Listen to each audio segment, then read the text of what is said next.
This week's video is going to dig into the hedonic wage function.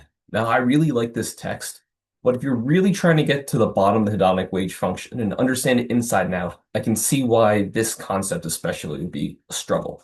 So I want to start from the beginning and kind of build up our understanding, because this is a really useful concept. It's one of the most important parts of this chapter. Now, if you don't think too much about it, you just take the outcomes from this model, the sort of lessons you can learn from it. It can be really helpful. But if you want to have a deep understanding of it, it can be a really powerful tool. So in labor markets, jobs are bundles. So it's not just wages. So far, that's really all we've talked about. But they come with different amenities, different risks, different types of schedules, stress levels, bosses. So we don't buy labor, it's a whole experience. And if you think about different jobs that you've had, sometimes you're like, oh, this job is a lot better because of this thing that they did, or it was a lot worse because they didn't do this. That's kind of what we're thinking about here. And workers aren't identical either. We're not just like simply robots. We differ in our preferences, our risk tolerance, our need for flexible schedules, even value how much we like an air-conditioned office versus working in a hot warehouse. So here's the puzzle we face. If jobs differ and workers differ, how do we get a stable wage for a risky job? Or for a job with flexible hours? For a job in a loud factory versus in a quiet office? Why do some jobs pay more and other jobs pay less, even when the workers have identical skills? So this is where the hedonic wage function comes in. So when we use this term hedonic, we just mean that we're looking at job characteristics. So things that make a job more pleasant or less pleasant, and how the market prices those characteristics. So think of it like going to a car lot. Every car has a price, but every car is not exactly the same. Underneath that price is a bundle of features. There's horsepower, gas mileage, leather seats or not, safety ratings. So cars with more horsepower usually command a higher price. Cars with better gas mileage, also a higher price. And the market reveals how much people are willing to pay for each of these features. Our labor market functions the exact same way. The wage is like the price of the car in that example.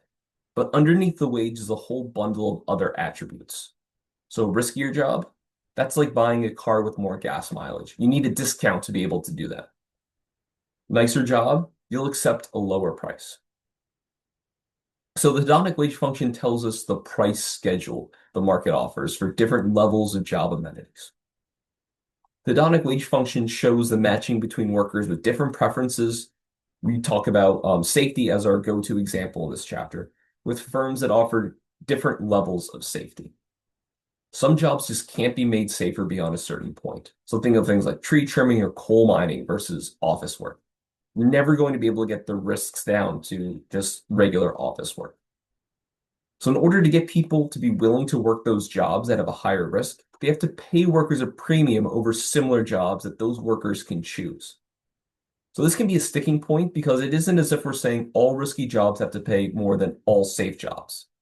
So if it helps, you can break it down and think of just construction workers at different job sites with different levels of risk. Some of those sites are safer, others have a lot more risk. So the hedonic wage function would tell us how much it would take a worker to give up a safer job and take a riskier job at one of the riskier job sites. Now, by plotting several combinations of workers and firms, which is the example we give in the textbook, the 3 workers and 3 firms, and we use that to connect the line, we measure the slope of that line between the points. We can estimate how much firms have to compensate workers for added risk. Now, a lot of you asked about shortcomings of this model. Of course, it's not a perfect estimate, but it shows us how we have to compensate people more for taking on more risk. And one of the students in the question thing gave an example of her company being bought out by another company, and there was a serious risk of people losing their jobs as the companies merge. With that risk, that created a lot of uncertainty, and a lot of people started asking for more money to compensate for that risk of potentially losing their job.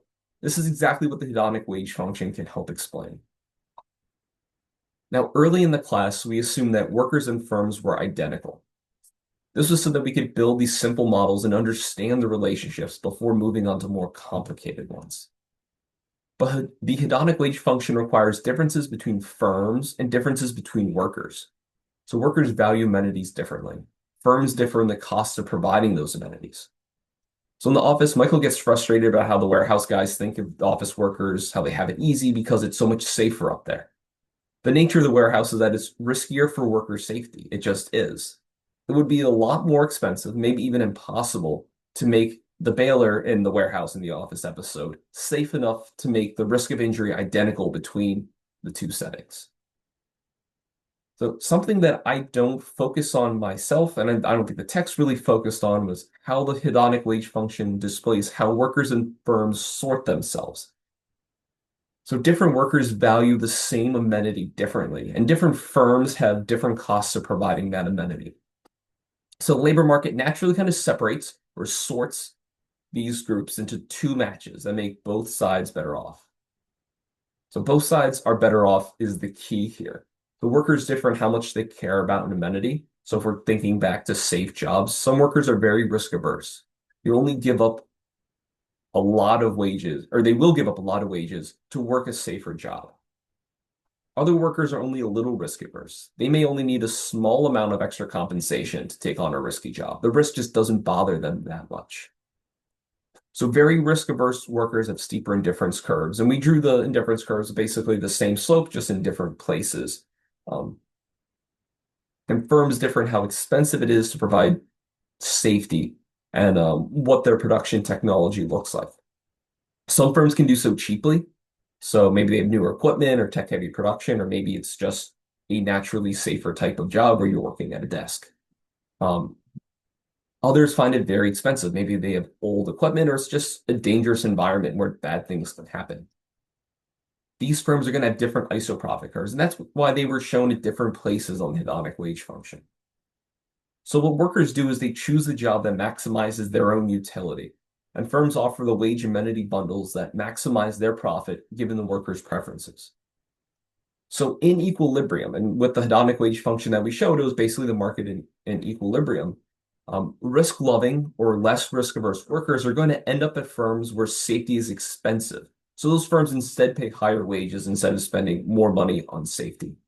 And risk-averse workers end up at firms where safety is relatively cheap to provide.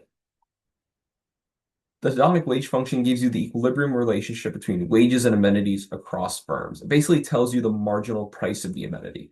So each additional unit of safety is worth X amount in less wages. It reflects the intersection of supply and demand for job amenities. So definitely what I want you to take away from this chapter is the overarching kind of idea about the hedonic wage function, about the differences in safety and risk and how workers have to be compensated more to take on more risk. But also there's this sort of sorting mechanism that's going on here where risk averse workers are going to safer jobs and they're not getting that premium.